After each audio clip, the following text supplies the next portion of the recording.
economista Mauricio Pozo, un experto en temas económicos. Un titular de diario El Comercio dice: gobierno prevé un crudo de $83.9 para el 2012. El precio del barril de petróleo para el 2011 se situó en el se proyectó más bien en $73.7 por barril. El precio, por lo menos en el primer semestre, ha fluctuado por los $95 y hoy hay un promedio de $80 por barril.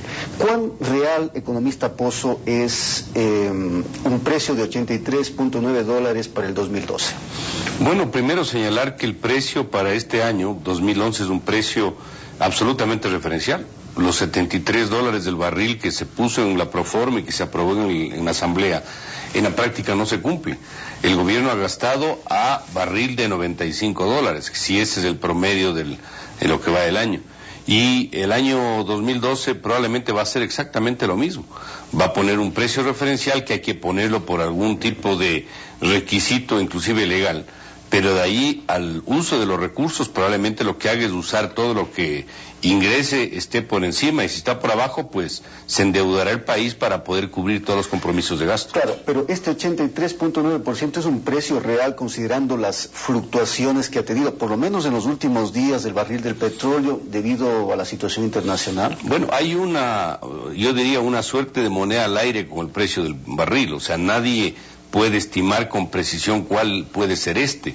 Por eso es que normalmente gobiernos que manejan con mucho más orden y no con tanto desorden las finanzas públicas establecen un precio del barril más cercano al costo de producción que al precio de mercado. Es lo que pasa, por ejemplo, en el presupuesto que hacen los chilenos con el cobre. El cobre también está en valores elevados, sin embargo ponen un precio bien abajo y toda la diferencia ahorran.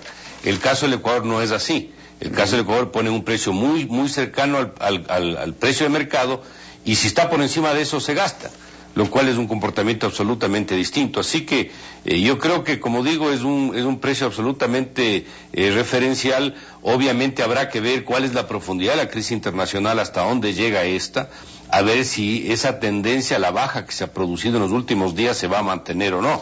De la experiencia que existe y de la experiencia que tiene usted como conocedor profundo de estos temas económicos, una crisis mundial como la que estamos viviendo en este momento y que deriva específicamente de la situación financiera en Estados Unidos, ¿podría extenderse y podría de alguna manera tocar a países que también son importantes en el contexto económico internacional, como China? Sí, sin duda alguna. Aquí tenemos varios actores, digamos así. ¿Cuál es más fuerte? ¿El problema de los Estados Unidos con los déficits fiscal y externo que mantienen, con el nivel de endeudamiento cercano al 100% del PIB de ese país? ¿O es el caso de los chinos, que obviamente pueden ser demandados menos productos chinos por una caída de la producción de Estados Unidos?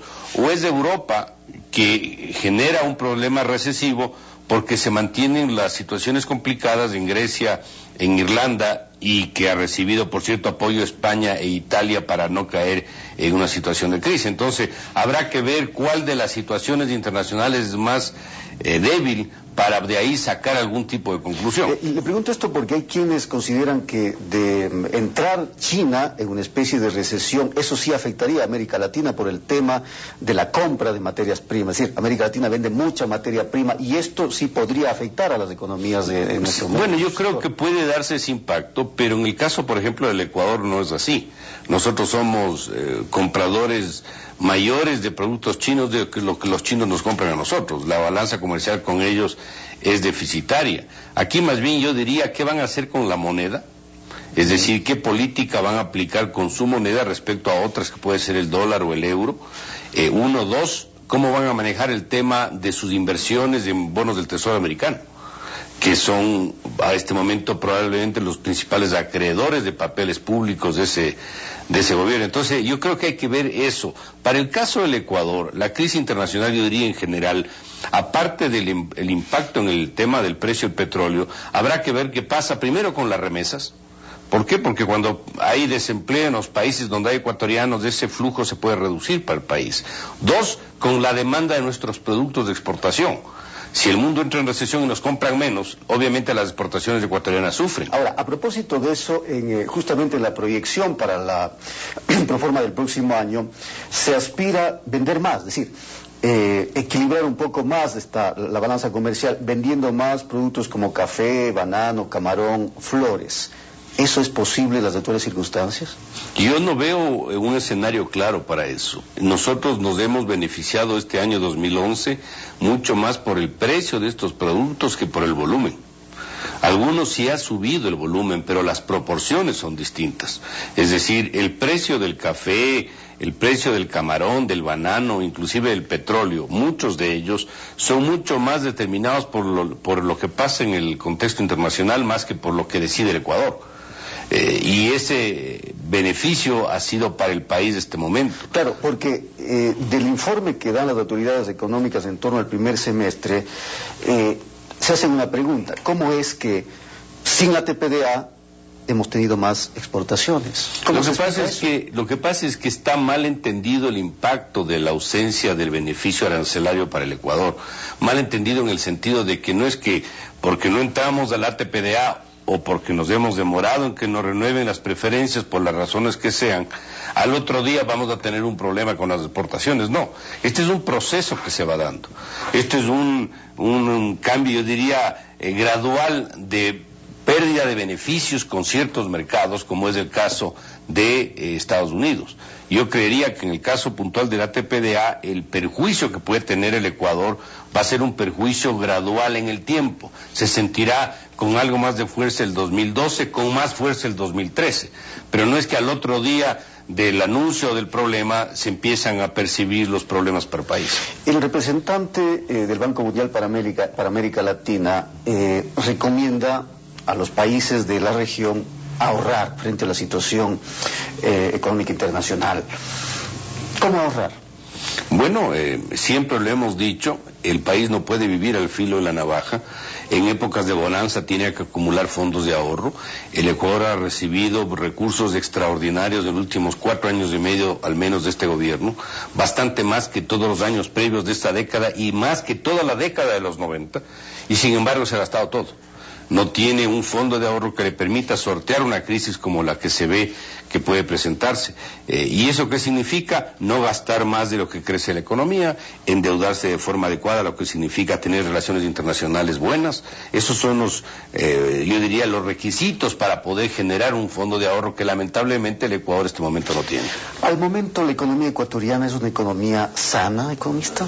Es una economía que ha disfrutado de liquidez. Es decir, bastante dinero en circulación, han vendido muchos vehículos, han vendido línea blanca, eléctricos, bienes de consumo, y eso ha hecho que se sienta una especie de abundancia con un comentario que de qué hablan de crisis si hay plata para todo. Claro, hay capacidad de compra, la gente compra. El problema no está ahí, uno puede tener capacidad de compra, pero ¿en base a qué?